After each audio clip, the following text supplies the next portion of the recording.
এটা হলো উহুদ পাহাড়। এখানে ইসলাম প্রচারের সময় এখানে একটা যুদ্ধ হয়েছিল। এটাও আমরা যেখানে দাঁড়িয়ে রয়েছি এটা উহুদ ময়দান। আর এই যে পাহাড়টা দেখা যাচ্ছে সেটা হলো উহুদ পাহাড়। আর এই পাহাড়টার আয়তন লম্বায় সম্ভবত 3.5 মাইল কিলোমিটার। পাহাড় পাহাড় উহুদ এইটা উহুদ পাহাড়। এটা হলো উহুদ পাহাড়ের ময়দান। এখানে যুদ্ধ হয়েছিল। এখানে ইসলামের প্রথম যুগের যুদ্ধ হয়েছিল। এই দেখেন উহুদের ময়দান। এই ময়দানের সম্ভবত এখানেই যুদ্ধ হয়েছিল।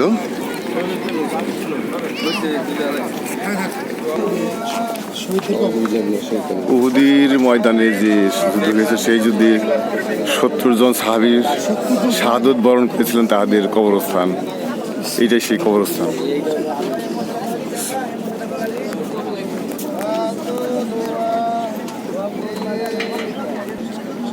এখানে যে কবরগুলো দেখা যাচ্ছে কবর নেখার কবরগুলো, এখানে কবর, কিন্তু এখানে কবরের কোনো চিহ্ন নাই, কোনো কবরের চিহ্ন নাই, শুধু ময়দানের মতো পাথর, ছোট ছোট পাথরে আবৃত। এইটাই সেই ঈদের যুদ্ধের শাহাদত বরণকারী সাহাবা গ্রামের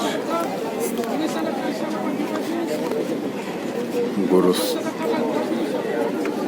শাহাদাত মৃত্যু করে তাদেরকে এখানে সমাধিস্থ করা হইয়াছে। সেই উহুদের যুদ্ধের সাহাবীদের এখানে কবরস্থ করা হইয়াছে। সেই মাঠটা দেখা যাচ্ছে, চারিদিকে দেওয়ালে ঘেরা।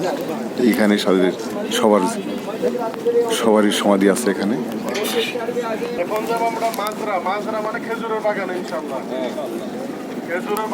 এই তো দেখা যাচ্ছে উহুদের পাহাড়। এই পাহাড়ের পাদদেশেই যুদ্ধ হয়েছিল।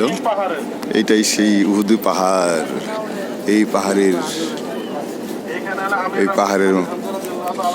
যুদ্ধ হয়েছিল। এখানে আমাদের মুসলমানদের 17 জন সাহাবী মৃত্যুবরণ করেছিলেন। এখানে আগে এরকম ছিল না, পর্যায়ক্রমে কালক্রমে এগুলো সুন্দরভাবে দর্শনার্থী দেখার জন্য বিভিন্ন রেস্টুরেন্ট সবই আছে, বাস স্ট্যান্ড আছে। হ্যাঁ, এটা হলো উহুদের ময়দান। এই ময়দানে যুদ্ধ হয়েছিল।